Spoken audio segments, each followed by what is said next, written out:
Everyone in that sleeper car had made up their mind about her the moment she stepped through the door.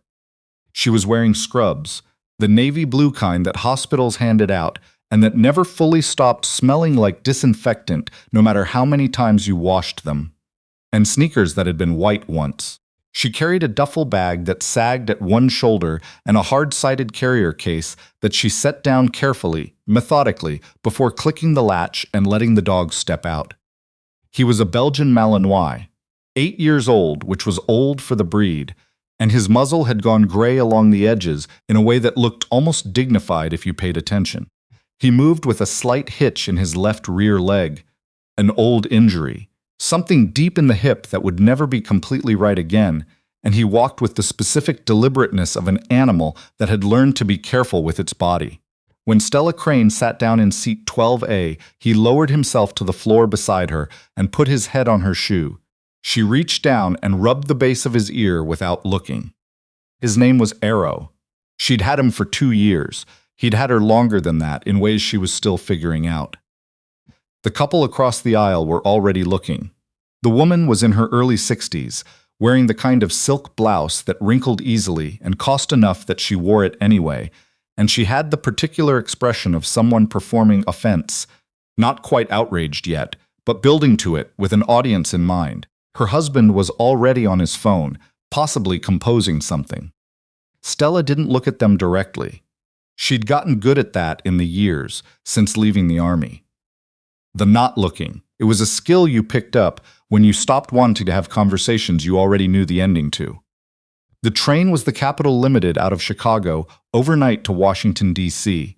She'd gotten her ticket through a veterans nonprofit, a sleeper discount program for former service members traveling to VA appointments, and she had Arrow's documentation in a zipper pocket of the duffel. His service animal certification, his health records, the letter from the National Canine Veterans Center confirming his annual evaluation was scheduled for Thursday morning. She had everything she needed. She always did. It was one of the things she'd carried out of the army intact. The habit of preparation, the need to have her paperwork right, to be above reproach, because there had been too many situations in her life where being above reproach was the only protection she had. The steward arrived 6 minutes after boarding. He was young, maybe 24, with an apologetic posture that meant he'd already been sent rather than coming on his own judgment. His name tag said Elliot. He had the look of someone who had rehearsed a script on the way down the aisle and was now hoping the situation resolved itself before he got to the hard part. "Ma'am, I'm very sorry to bother you. I wanted to check. Do you have documentation for your service animal?" "I do. She didn't move yet. It's in my bag." "Of course. And I'm sure everything is in order." He clasped his hands together, the way people did when they were about to say something they didn't want to say. "We did receive a concern from one of our other passengers, an allergy concern, and our policy does allow us to request a voluntary relocation if—" "Does it require me to move?" Stella said, "or are you asking me to volunteer?" Elliot paused. The pause lasted about 4 seconds. 4 seconds was long enough. "I'm asking," he said carefully. She looked at him. Arrow hadn't moved from her shoe. He was watching Elliot with the calm, dark attention he gave everything. Not aggressive, just present, the way a dog watched things when it had been trained to watch them and had spent years doing nothing else. "Okay," Stella said. She stood. She collected the duffel, clicked her tongue once for Arrow, and walked toward the coach car without looking at the couple across the aisle. She didn't see the man in the lounge car go very still. Colonel Brett Hayden had been traveling since 5 that morning. He was not, technically, supposed to be on this train. He'd driven from Fort Myer to Union Station originally, then turned around, then driven back, because he'd remembered that he hated flying and that the train took twice as long and that the extra time would force him to actually sit still with his thoughts instead of running from them. He had a folder on the table in front of him that he'd been pretending to read for 3 hours. He had a coffee he'd let go cold. He was 47 years old. He'd been an Army engineer officer for 22 years. He had the particular stillness of someone who had learned to look calm during situations that were not calm, and had eventually stopped being able to tell the difference between the two. He was watching the woman with the dog pass through the lounge car when he saw the collar. He wasn't looking for it. He was just looking up at the sound of footsteps, the way you looked up at sounds in a quiet space. He saw the dog first, the Malinois, gray around the muzzle, moving with that careful hitch. And then the dog passed close enough that Hayden could read the tag. K9 Arrow, 3101 Sapper, Fort Campbell. He set his coffee down. There were other military working dogs named Arrow. He knew this. The designation wasn't uncommon. He told himself this in the 2 seconds before he stood halfway out of his seat, and then stopped and sat back down and looked at the tag again. The shape of it, the specific worn metal, the second tag behind it, smaller, that he had seen once before in a casualty file photograph on a desk in Clarksville, Tennessee in the spring of 2019.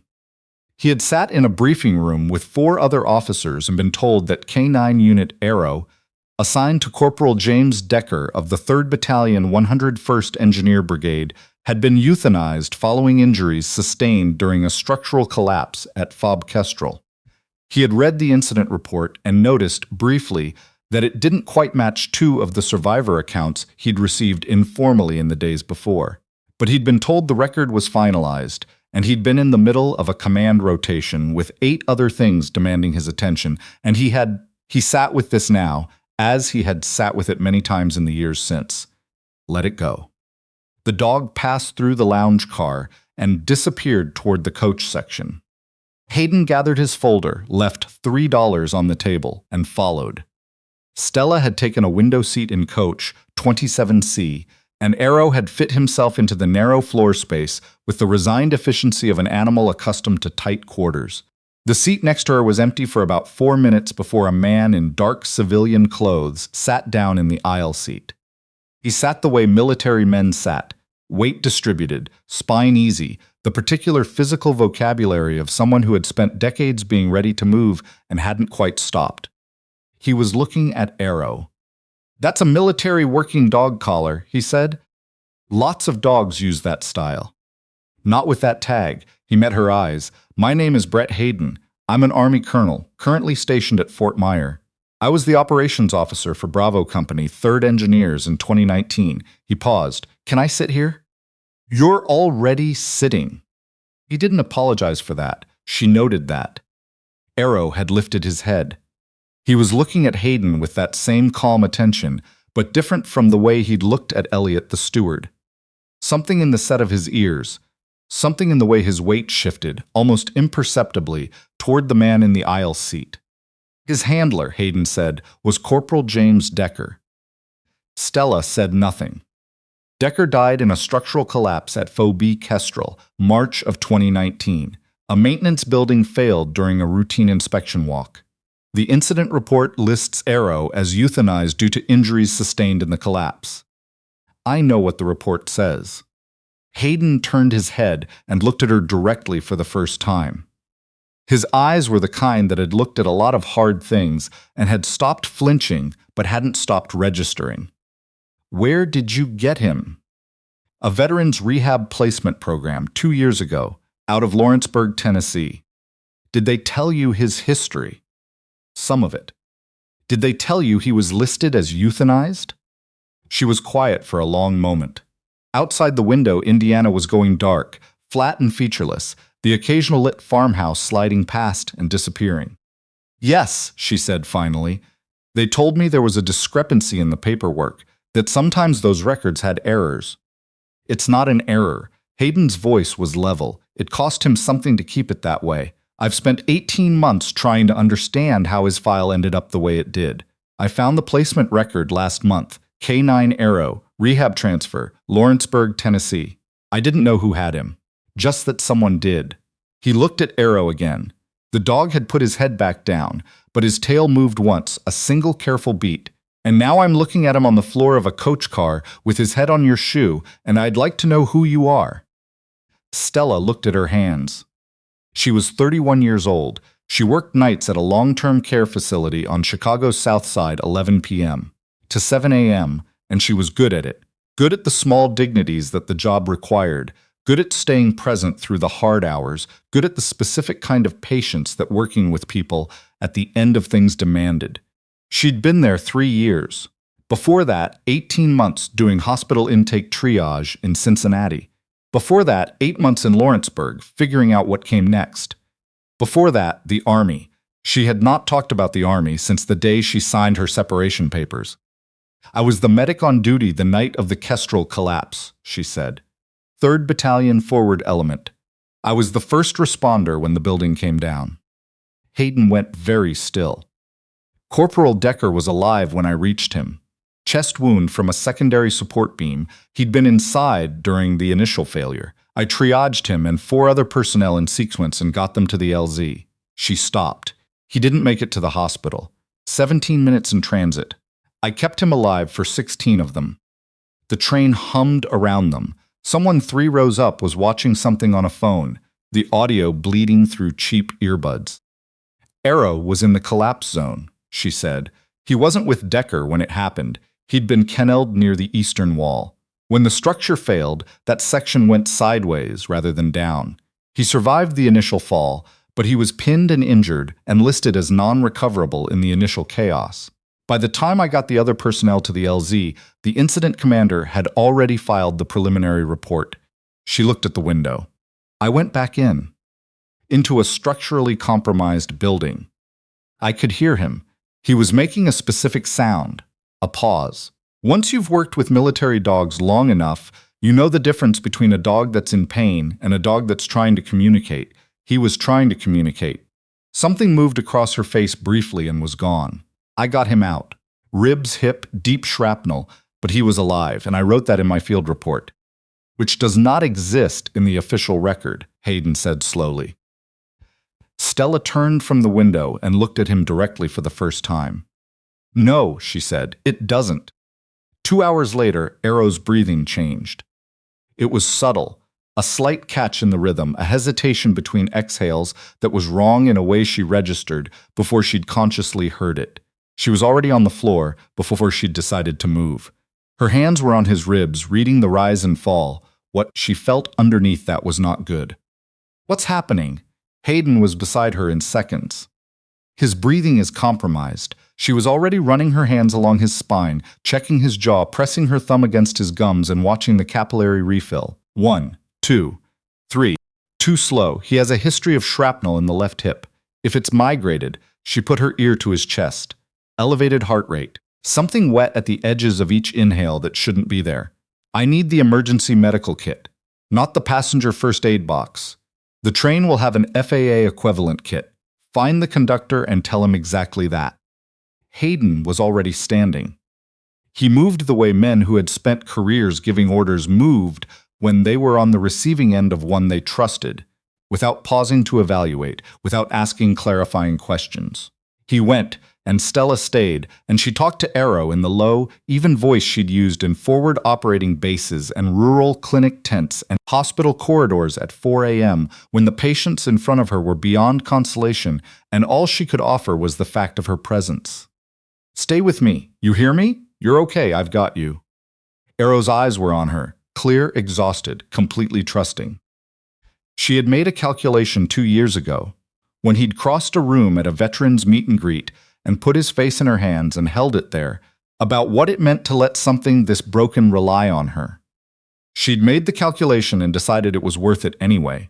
She still believed that. She believed it harder right now than she had in a long time. The conductor arrived. Hayden had apparently explained the situation in a way that conveyed urgency without creating panic, because the man came quickly and with the kit and without a visible audience behind him. Stella had it open before he stopped moving. The kit wasn't built for dogs. She knew that going in. She pulled what was useful, a pediatric oxygen setup, a pulse oximeter she could adapt, something to work with, and she got to work. Arrow breathed. The wet catch in his rhythm didn't disappear, but it didn't worsen. Stabilized was not the same as fixed, and she was clear-eyed about the difference. 3 passengers had craned their necks to look. One had a phone out. Stella glanced at her once. Not long, not threatening. Just direct, the look of a person who had more important things to think about than documentation. The phone went away. Hayden crouched beside her. He had positioned himself, she noticed, at a slight angle that redirected passerby traffic around their space, without anyone quite realizing it. The unconscious crowd management of someone who had spent years controlling the shape of a room. "I know someone at the Army Veterinary Corps in D.C., he said. "Former colleague. She's reachable." "Call her." He did. When he came back, he sat down on the floor across from her, back against the seat base, legs in the aisle. He didn't fill the silence with reassurance or commentary. She appreciated that. Around the halfway mark, somewhere in the dark hills of western Maryland, he told her the rest. The building collapse at FOB Kestrel had not been an accident in any meaningful sense of the word. The maintenance structure had been certified as sound 6 weeks prior by a third-party firm called Aldgate Infrastructure Solutions, which held 7 active military construction contracts across 3 countries. Aldgate was owned, through 2 shell companies, by a retired officer named Martin Schaefer, a man who had rotated out of a Pentagon procurement role 14 months before he signed Aldgate's first contract approval.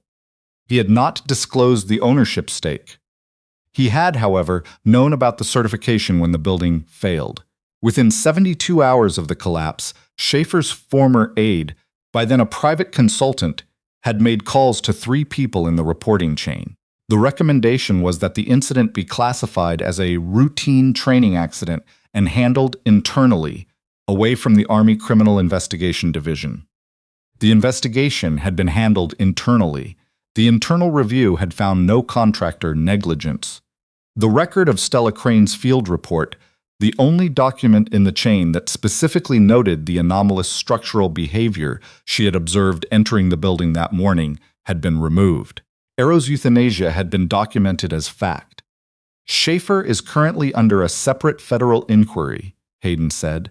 The flatness in his voice was the flatness of anger that had been disciplined for a long time. "The fraud case has been stalled for 2 years because the evidentiary record on Kestrel is classified and the classification has been used to block document disclosure." He looked at Arrow, then back at her. "What you told me tonight, your field report, what you observed before that building came down, that's the direct link they haven't been able to establish. That's the piece that connects the falsified safety certification to the incident itself." Stella was quiet. Her hand rested on Arrow's side, feeling his ribs rise and fall. "You're telling me," she said, "that my report was removed because it was too useful?" "Yes." "And Decker's family was told it was a training accident?" Hayden's jaw tightened. "Yes." "And Arrow was listed as dead because a living military working dog from a sealed incident was inconvenient evidence. His survival complicated the narrative they needed." She absorbed that. She'd spent 2 years not understanding why the placement coordinator in Lawrenceburg had seemed uncomfortable when she'd asked about Arrow's prior record. She'd spent 2 years attributing the gap in his documentation to bureaucratic disorder, the way records sometimes fell apart in the machinery of transition. She'd spent 2 years not asking harder questions because she was 31 years old, and she'd built a life specifically designed to stay below the level of things that could hurt her. "I want to give formal testimony," she said. "Everything I told you tonight, all of it on the record. I know a judge advocate at the Pentagon who has been waiting for exactly this. And Decker's family." She looked at him steadily. "Before anything becomes official, before any of this hits paperwork or reaches a news alert, someone who was there needs to go to them in person." "That's you," he said. "I know." They pulled into Union Station at 3:47 in the morning. Hayden's contact, a compact direct Army veterinarian named Dr. Priya Weston, who had clearly been awake for hours and seemed entirely untroubled by this fact, was waiting on the platform with a transport unit and a mobile diagnostic setup in the back of a service van. Arrow walked off the train on his own feet. That was the most important thing. He was unsteady, and Stella kept her hand on his collar, and they moved at his pace, and the other passengers parted without being asked. Weston ran her assessment with compressed efficiency. She looked at the portable imaging screen for a long moment before she turned. "The shrapnel from the original injury, fragment in the left hip, it's been migrating." Stella looked at the image. "He had episodes over the last few months. I thought it was the hip progressing, arthritis, old age." "The hip is part of it. But the fragment has moved, not dramatically, but enough. Weston looked at her steadily. He needs surgery. This morning, once I have my full team in, he's going to be all right. I want to say that clearly first. He came through tonight, and he'll come through the procedure. But I won't soften it either. Tell me his odds. Weston told her honestly without softening it. Stella listened, nodded once. Do it, she said. Hayden filed the formal complaint at 9 that morning. Stella gave her statement at noon, 3 hours after Arrow went into surgery, sitting in a conference room at the office of the Inspector General with a recorder running and a judge advocate named Flores, who asked precise questions and wrote everything down. She told the story in sequence, without embellishment, the way she'd been trained to file reports. This happened, then this, then this. The building that morning and the sound it made before it failed. What she'd written in her field report about the way the eastern wall was moving. Decker's voice, 16 minutes on the ground. The sound Arrow had been making somewhere in the debris. Not pain, communication, and the specific weight of a Belgian Malinois with 3 broken ribs across her arms for 200 yards back to the LZ. She had not told this story aloud before. She found it was less difficult than she'd expected, and more. The facts were the same. The facts didn't change depending on whether she said them out loud, but saying them made them external to her in a way they hadn't been for 3 years, and that was disorienting in a specific way she hadn't prepared for. Flores set his pen down when it was over. Your field report will be formally reintroduced into the Kestrel incident record, he said, with your name attached. The notation on Arrow's file will be corrected. The record will reflect a living animal, recovered, retired, placed. She sat with that. And Decker's file? His cause of death will be corrected from training accident to line of duty fatality. His service record will be amended to reflect the actual circumstances of the incident and his conduct during it. He spent 40 minutes before the collapse trying to get personnel out, she said. He understood the structure was compromised before any alarm was called. That's in my report. That will be in the corrected record, Flores said. All of it. She looked at the window. Outside, Washington was going about its morning, indifferent, continuous, the way cities went about their business regardless of what was being corrected inside their federal buildings. I need to go to Ohio, she said, before any of this becomes public, before the Decker family hears it from a form letter or a news alert. I'd recommend it, Flores said. She drove to rural Ohio 2 days later, when Arrow was out of surgery and stable, and had eaten enough that Weston had used the word encouraging without her carefully measured inflection. Arrow rode in the back seat with the window cracked 3 inches and his nose in the gap. His ears went back in the wind. He had 17 staples and a drain and 8 weeks of restricted activity ahead of him, and he was riding in the back of a 2012 Civic with his nose in a 3-inch gap like nothing in the world was particularly wrong. Stella drove with the radio off.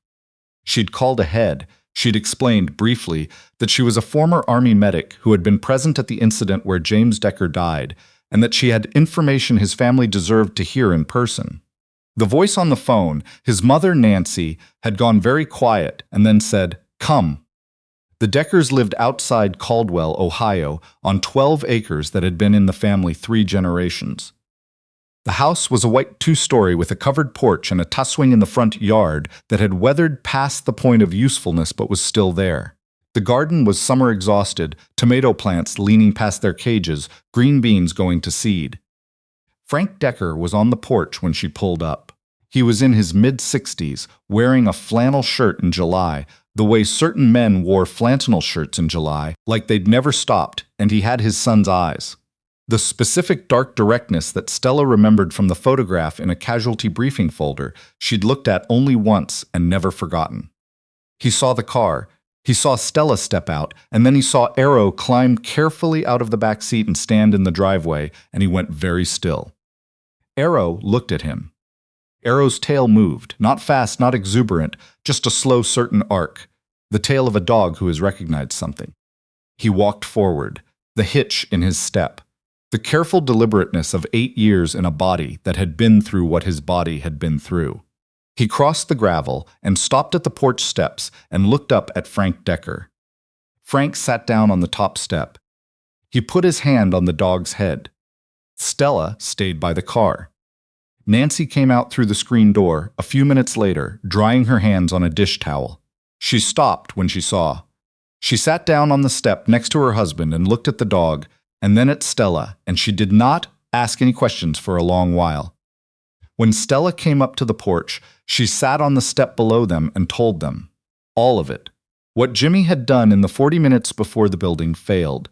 The personnel he'd helped move, the way he'd handled a situation that wasn't his fault and that he hadn't created.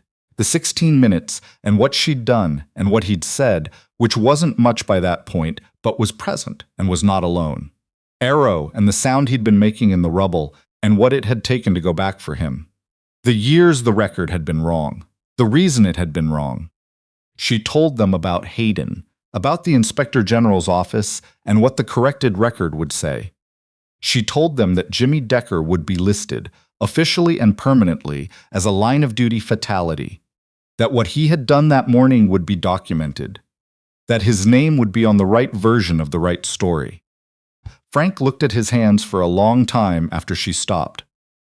When he looked up, his eyes were wet, but his voice was steady, the voice of a man who had carried grief in a particular shape for 5 years and had just been told the shape was wrong.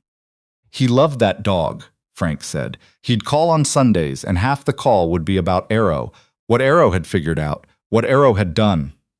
He shook his head slowly. When they told us training accident, we kept thinking we must have missed something, that we didn't know him as well as we thought, because the Jimmy we knew wouldn't go out like that. You knew him, Stella said. Exactly right. Nancy reached across and took her hand. She held it without saying anything for a long time. Then Frank looked at Arrow, who had settled between them on the porch steps with the easy patience of a dog, who had stopped being in a hurry to be anywhere. Can he come back? Frank asked, not possessively, just asking whether the world allowed it. He needs 8 weeks of recovery, Stella said. After that, I'll bring him as often as he wants to come. She looked at the dog. He'll tell you. Arrow's tail moved against the porch boards, slow, certain, back and forth. Frank kept his hand on the dog's head, and the Ohio morning held them all together. The porch, the worn tire swing, the garden going to seed at summer's end, 3 people and a dog who had each carried something too heavy for too long, and had found, without any of them planning it, the right place to finally put it down. Some things didn't need a corrected record or a federal ruling to become true. Some things had always been true, quietly, in the space between what the document said and what had actually happened. The record was being fixed. The story was being set right. But Stella Crane had known for 2 years, in the place below words, what Arrow already knew and had always known. That he was here, that it counted, that the truth didn't stop being true just because someone powerful had decided it was inconvenient. Arrow pressed his chin against Frank Decker's knee and closed his eyes.